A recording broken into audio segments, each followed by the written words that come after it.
Hello students of BCom third year money and financial systems में आज हमारा topic है recommendations of the Kelkar committee on the working of RRBs, मतलब क्षेत्रीय ग्रामीण बैंकों की कार्यप्रणाली के संबंध में केलकर समिति के सुझाव।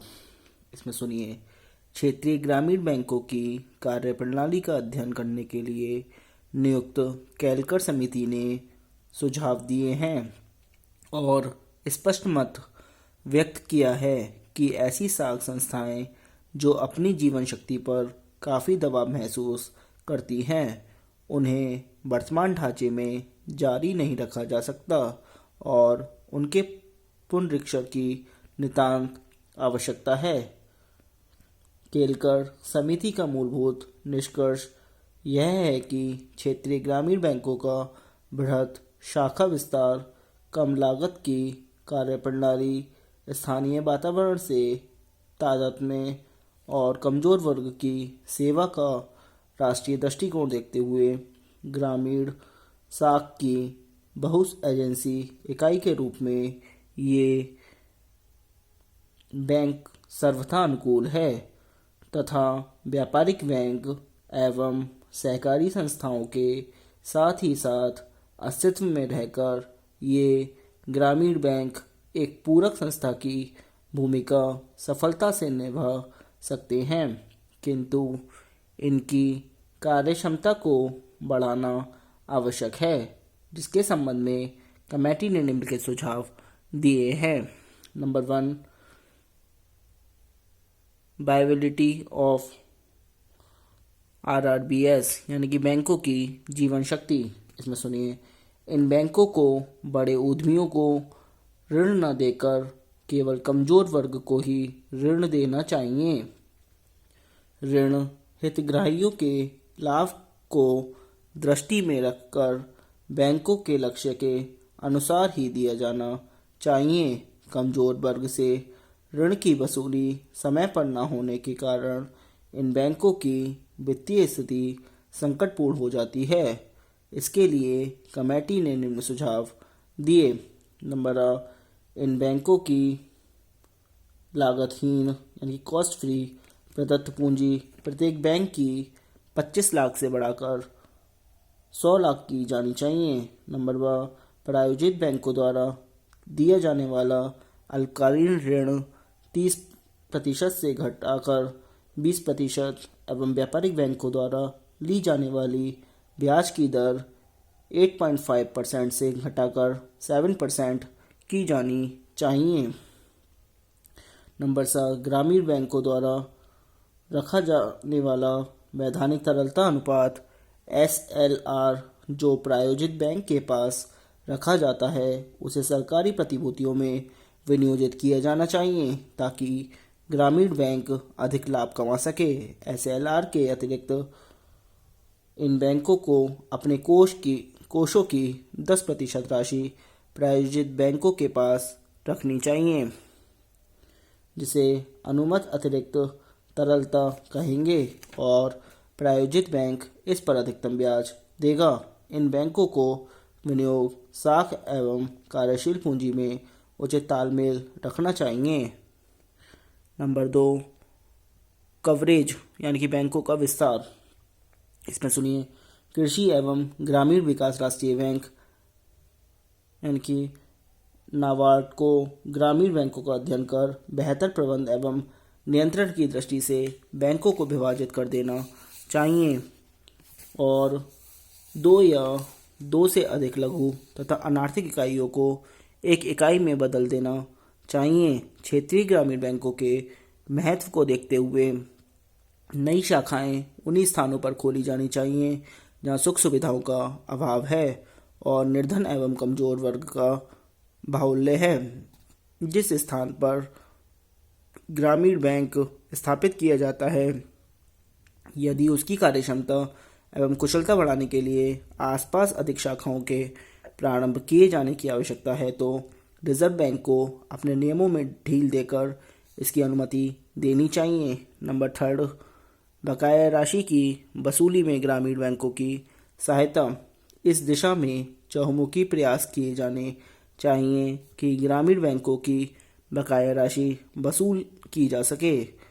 इस दिशा में सरकार महत्वपूर्ण भूमिका निभा सकती है। ग्रामीण बैंकों को भी इस प्रकार की प्रणाली अपनानी चाहिए कि बकाया राशि की समस्या पैदा ना हो। नंबर 4 आता है प्रायोजित करने वाले बैंक की भूमिका।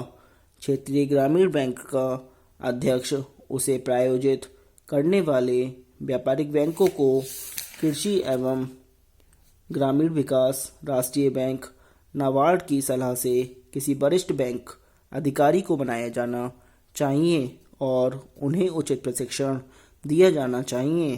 प्रायोजित करने वाले व्यापारिक बैंकों को ग्रामीण बैंकों की कार्यप्रणाली एवं प्रगति पर नज़र रखनी चाहिए और संबंधित गतिविधियों पर उचित सलाह देनी चाहिए। प्रायोजित बैंकों को सरकार एवं रिजर्व बैंक द्वारा इस कसौटी पर जांचा जाना चाहिए कि ग्रामीण ऋण देने में एवं ग्रामीण बैंकों की सफलता में कहाँ तक सहायक हुए हैं। नंबर 5 आता है राष्ट्रीय कृषि एवं ग्रामीण विकास बैंक तथा राज्य सरकारों की भूमिका।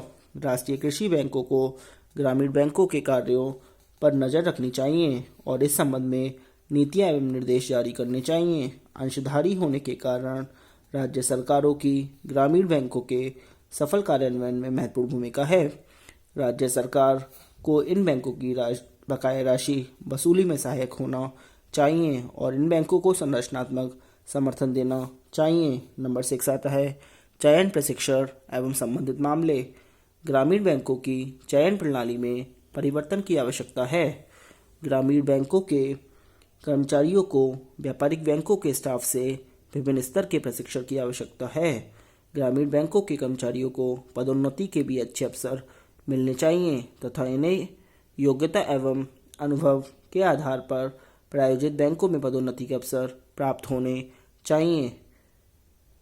केलकर समिति के उक्त सुझावों में पूर्व ग्रामीण बैंकों की कार्यप्रणाली का अध्ययन करने के लिए प्रोफेसर M.L.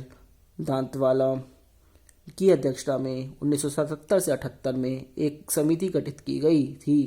उसी समिति का निष्कर्ष था कि ग्रामीण बैंकों का बड़ा उत्तरदायित्व उन कमजोर वर्ग के ग्रामीणों में साख उपलब्ध कराना है जो इसके अभाव में ग्रामीण साहूकारों की दया पर निर्भर हो जाते हैं एवं साहूकार इनका शोषण करते हैं।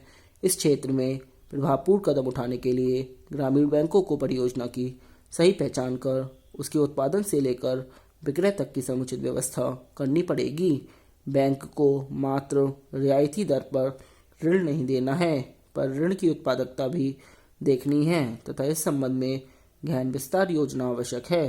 केलकर समिति ने उक्त निष्कर्षों से सहमत होते हुए यह सुझाव दिया कि उक्त विस्तार सेवा योजना में ग्रामीण बैंकों को गहन अध्ययन कर ऋण परियोजनाओं को पूर्ण मार्गदर्शन देना चाहिए।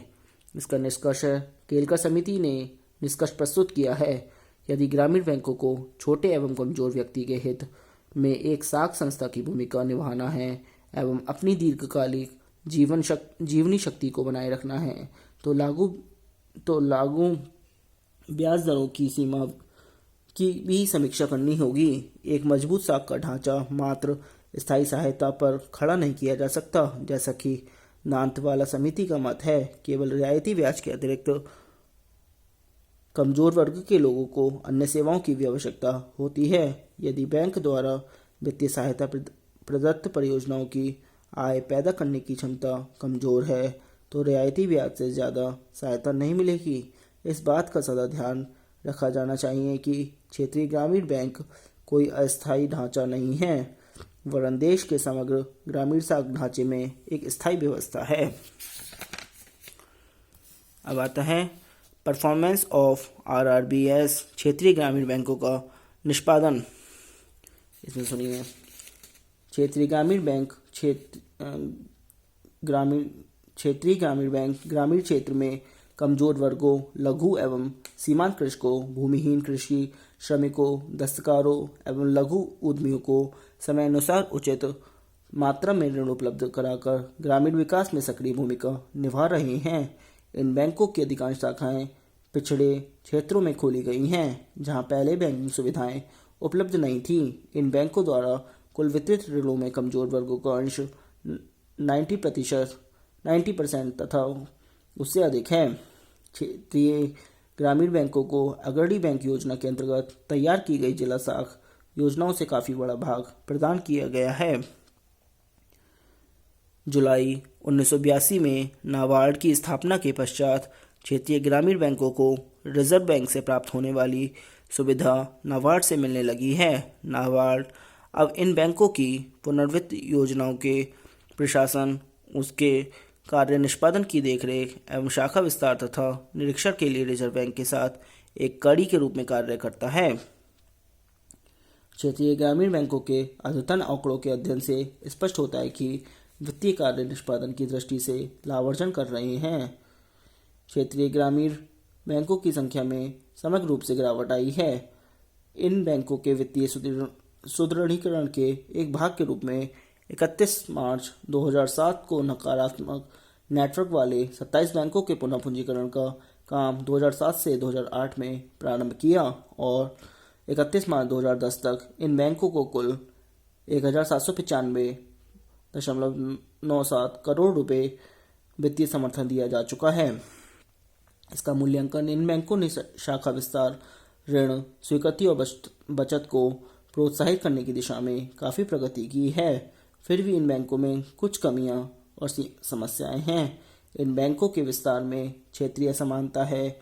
इनकी अधिकांश शाखाएं कुछ ही प्रांतों में स्थित है जो उचित नहीं है। अकुशल प्रबंध एवं प्रशासन तथा मितव्ययिता के अभाव में देश में कार्यरत अधिकांश क्षेत्रीय ग्रामीण बैंक घाटे पर चल रहे हैं, जबकि यह आशा की गई थी कि अपनी स्थापना के 5 वर्षों के भीतर ये बैंक अपना सशक्त आधार तैयार कर लेंगे। अतः इन बैंकों को जीवनक्षम बनाने की महती आवश्यकता है। इन क्षेत्रीय ग्रामीण बैंकों के समक्ष सबसे बड़ी कठिनाई यह है कि इनके द्वारा वितरित ऋणों की अदायगी समय से नहीं हो पाती। इनके द्वारा प्रदत्त ऋणों की वसूली की स्थिति संतोषजनक नहीं है। इससे इन बैंकों को वित्तीय कठिनाइयों का सामना करना पड़ता है। भारतीय कृषक गरीब एवं ऋणग्रस्त होने के कारण इन बैंकों के ऋणों का भुगतान करने में अपने को असमर्थ पाता है। आज के लिए इतना ही। Thank you very much.